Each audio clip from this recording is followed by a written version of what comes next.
जरा बात उस सियासत की भी करते हैं जिसने रियासत में गर्माहट पैदा की है। आपको याद होगा कि नाजायज कब्जों के खिलाफ बड़े पैमाने पर कार्रवाई शुरू की गई है और गुज़श्ता दिनों सिदरा के एक इलाके के अंदर बुलडोजर मुहिम भी हुई और उसके फौरन बाद हमने देखा कि कई सियासी लीडरों ने इस इलाके का मुआयना भी किया। मौजूदा वजीर की तरफ से साफ कर दिया गया कि इंक्वायरी होगी और टीम बना दी गई है, 7 दिन के अंदर अंदर रिपोर्ट सामने आएगी। लेकिन बड़ा सवाल जो इस वक्त सामने आ रहा है वो ये है कि सरकारी तर्जुमान का मानना है और जो खबर आज छपकर मुख्तलिफ ज़रा ब्लॉग में आ चुकी है उसके मुताबिक सरकार का मानना यह है, इंतजामिया का मानना यह है कि ये जो इन्हिदामी कार्रवाई की गई है ये इल्लीगल ऑक्यूपेंट्स के खिलाफ की गई है।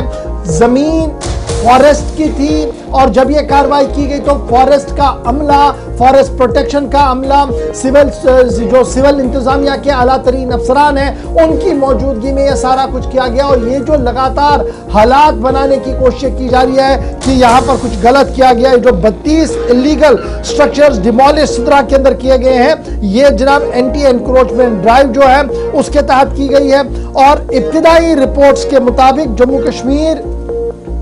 एडमिनिस्ट्रेशन के जो जिम्मेदारान हैं उनकी तरफ से ये साफ कर दिया गया कि ये तमाम इलीगल स्ट्रक्चर्स थे एंटी एनक्रोचमेंट ड्राइव के तहत jointly forest department, forest protection force, police और फर्स्ट क्लास मजिस्ट्रेट की मौजूदगी में 32 घरों को तोड़ा गया और तकरीबन ये 3 हेक्टेयर से ज्यादा जमीन है जिस पर कब्जा था इसको वापस लिया गया। इसके बाद आपको याद होगा कि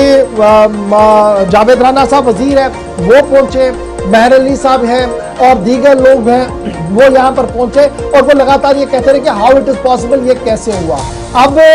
इंतजामिया कह रही है कि जनाब जो कुछ किया गया अदालत हुक्मनामे के तहत किया गया, इंतजामी अमूर के पास जो फाइलें थी उन फाइलों को खंगालने के बाद ये सब कुछ किया गया। लेकिन पॉलिटिक्स इस पर शुरू हो गई है, इलेक्टेड गवर्नमेंट इंक्वायरी करवा रही है और इंक्वायरी जो अफसर कर रहे हैं उन्होंने मीडिया के अंदर जो स्टेटमेंट जारी किया वो कह रहे हैं कि हमने जो कुछ किया आईन और कानून के तहत किया है।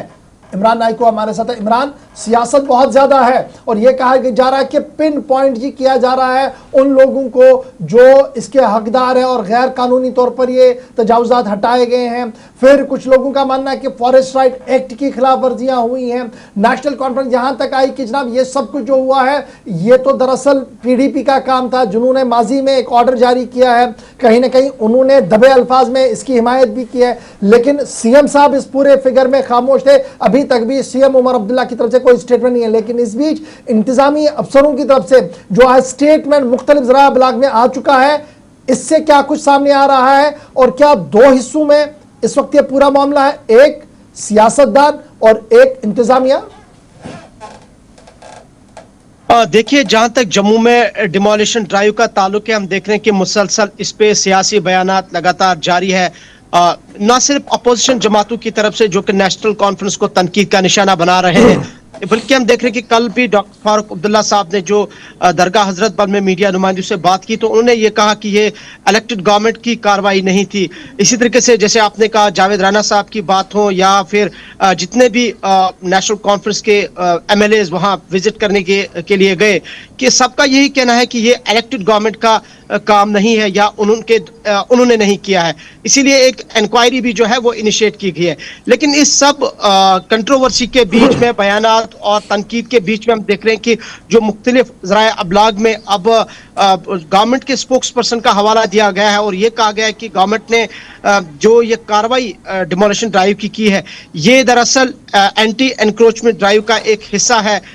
जो ना सिर्फ पहली बार बल्कि कई सालों से जारी है। और इस सिलसिले में अभी तक 32 पुख्ता और कच्चे जो स्ट्रक्चर्स हैं उनको मुनहदम किया गया है और करीबन 8 हेक्टेयर जो फॉरेस्ट की जो लैंड है, जो जंगलात की अराजी है, उसे भी वागुजार किया गया है। ये जो आज खबर सामने आई ना कि सरकारी तर्जुमान ने बयान जारी करवा दिया, बयान छपकर भी आया है और अभी तक डिनाइल कहीं पर भी नहीं है। लेकिन सवाल ये है, तो क्या हमारे यहाँ 3 पावर सेंटर है? एक पावर सेंटर जिसे उमर अब्दुल्ला कहते हैं, एक पावर सेंटर जो लेफ्टिनेंट गवर्नर साहब का है और एक पावर सेंटर वो जो टॉप मोस्ट ऑफिशियल्स हैं जो फाइल पर कुछ भी फैसला ले सकते हैं without consulting the political administration, without consulting the minister? वो कह रहे हैं कि हम जो कर रहे हैं जी, नाम अदालत की कार्रवाई थी, PIL एक पुराना था, हमने जी फैसला ले लिया without consulting all these things. क्या 3 पावर सेंटरों में जम्मू कश्मीर इस वक्त चल रहा है? देखिए, इससे बड़ी और बदकिस्मती जम्मू कश्मीर के अवाम के लिए क्या हो सकती है कि एक इलेक्टेड गवर्नमेंट जिनके पास तकरीबन 50 के करीब MLAs है, एक ब्रूट मेजॉरिटी के साथ असेंबली में है, और वो कह रही है कि हमने नहीं किया। हमारे पास दूसरा जो लोक भवन का इख्तियार है, जो कह रहा है कि हमारे पास लॉ एंड ऑर्डर के इख्तियारात है। और अब हम देख रहे हैं कि जो गवर्नमेंट ऑफिशियल्स है, जो ब्यूरोक्रेसी है, वो अपनी तरीके से ऑर्डर्स निकाल रहे हैं, और इलेक्टेड गवर्नमेंट कह रही है कि वो हमारे कंट्रोल में नहीं है। और चूंकि जो अभी तक बिजनेस रूल को नोटिफाई नहीं किया गया है, वो साफ जाहिर होता है कि अब जम्मू कश्मीर में जो हम कह रहे हैं कि डुअल गवर्नमेंट सिस्टम, अब यहां हम देख रहे हैं कि 3 सरकारें, जैसे आपने भी उसका इशारा दिया और जिक्र भी किया है, 3 जो है तरीके से यहाँ निजाम चल रहा है। ये बड़ा इंपॉर्टेंट है अपने तरीके से जब लोक भवन की बात करें, हमारे पास लॉ एंड ऑर्डर है जी, वो हम देख रहे हैं लॉ एंड ऑर्डर में क्या कुछ करना है, उसमें हम काम कर रहे हैं। लेकिन ये जो हैंडीकैप्ड गवर्नमेंट हमारी इस वक्त बन चुकी है, और जो इंपॉर्टेंट डिसीजंस लेने हैं वो है नहीं। चीफ मिनिस्टर साहब का कहीं अता पता नहीं है, ट्विटर पर भी मौजूद नहीं है, इस मामले पर मुकम्मल उनकी खामोशी है। तो मैं क्या बनाऊं कि ये उमर अब्दुल्ला गवर्नमेंट की मजबूरी है, या ये एक पॉलिटिकल ट्रेंड है? थोड़ा सा खामोश रही है, क्योंकि वो पहले ही कह रहे थे ईद तक इंतजार कीजिए, ईद के बाद बड़ी खबरें आपके पास आएंगी, और माहौल बनाया जा रहा है उस चीज का।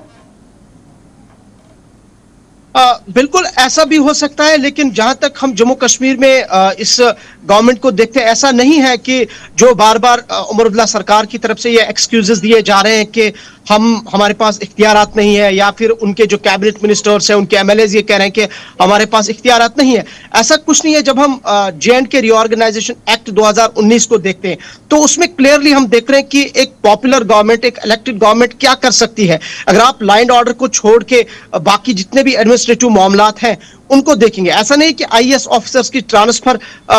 चूंकि उमर अब्दुल्ला के पास नहीं है, अपार्ट फ्रॉम ट्रांसफर बाकी जो डिसीजंस है, डिसीजन मेकिंग, वो एक इलेक्टेड गवर्नमेंट के पास है। और इसमें बदकिस्मती यह है कि इतना बड़ा इस वक्त हंगामा चल रहा है पूरे यूटी में, और CM साहब इस पे खामोश है, जैसे आपने कहा अता पता नहीं है, और इसके अलावा एक क्लैरिटी कहीं पे नजर नहीं आ रही है। और शायद जैसे उन्होंने पिछली बार एक इशारा दिया था एक जलसे में कि ईद के बाद वो शायद खुल के बोले, तो वो उसके लिए भी एक माहौल तैयार किया जाता हो। लेकिन एक डेमोक्रेसी में या एक ऐसी इमरान, जो इस हवाले से अब जो काबीना वजीर है जावेद अहमद राना, जिस तरह से उन्होंने कहा कि उन्होंने इस हवाले से तहकीकात की टीम तश्कील दी है, अब इसकी इंक्वायरी होगी।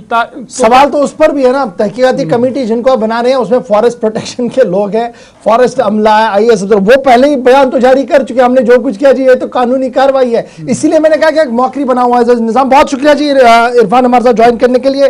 इस पर जरा पॉलिटिकल रिएक्शन आप जरूर लीजिएगा। हमारे नाजरीन को, हमारे सोशल मीडिया प्लेटफॉर्म पर ज्वाइन करने वाले लोग जरा अपडेट रहे कि क्या कुछ रियासत के अंदर चल रहा है।